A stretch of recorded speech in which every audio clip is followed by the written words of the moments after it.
2025 সালের ফেব্রুয়ারি মার্চে পাকিস্তানের মাটিতে অনুষ্ঠিত হবে আইসিসি চ্যাম্পিয়ন্স ট্রফি। যদিও সেখানে মেগা টুর্নামেন্টটি হবে কিনা তা নিয়ে কিছুটা অনিশ্চয়তা ছিল, তার কারণ চিরপ্রতিদ্বন্দ্বী ভারতের আপত্তি। যদিও এখন পর্যন্ত দেশটি পাকিস্তানে খেলতে যাওয়ার বিষয়ে চূড়ান্ত সিদ্ধান্ত জানায়নি, তবে এরই মাঝে চ্যাম্পিয়ন্স ট্রফি স্থানান্তর হবে না বলে জানিয়েছে আইসিসির প্রধান নির্বাহী গফ অ্যালারডাইস। দুবাইয়ে নারী টি-20 বিশ্বকাপ উপলক্ষে ব্রিফিং করে আইসিসি। সেখানে চ্যাম্পিয়ন্স ট্রফি নিয়ে এমন তথ্য জানিয়েছে বিশ্ব ক্রিকেটের নিয়ন্ত্রক সংস্থার প্রধান নির্বাহী। পাকিস্তানের সংবাদমাধ্যম জিও নিউজের প্রতিবেদনে অ্যালারডাইসের মন্তব্য উল্লেখ করা হয়, বর্তমানে চ্যাম্পিয়ন্স ট্রফির আসর পাকিস্তান থেকে স্থানান্তরের কোনো পরিকল্পনা নেই। আইসিসি পাকিস্তান সহ সদস্য দেশগুলোর সঙ্গে সফল টুর্নামেন্ট আয়োজনে যোগাযোগ করে যাচ্ছে।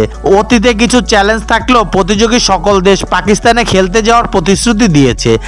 আইসিসি চ্যাম্পিয়ন্স ট্রফিকে বলা হচ্ছে মিনি ওয়ার্ল্ড কাপ নামে, যেখানে 2023 ওয়ানডে বিশ্বকাপে চূড়ান্ত 8-এ থাকা দলগুলো চ্যাম্পিয়ন্স ট্রফিতে অংশ নিতে যাচ্ছে।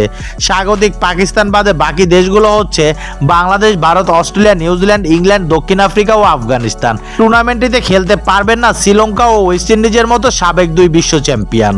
পাকিস্তানের 3টি ভেন্যু করাচি, রাওয়ালপিন্ডি ও লাহোরে অনুষ্ঠিত হবে 8 দলের এই টুর্নামেন্ট।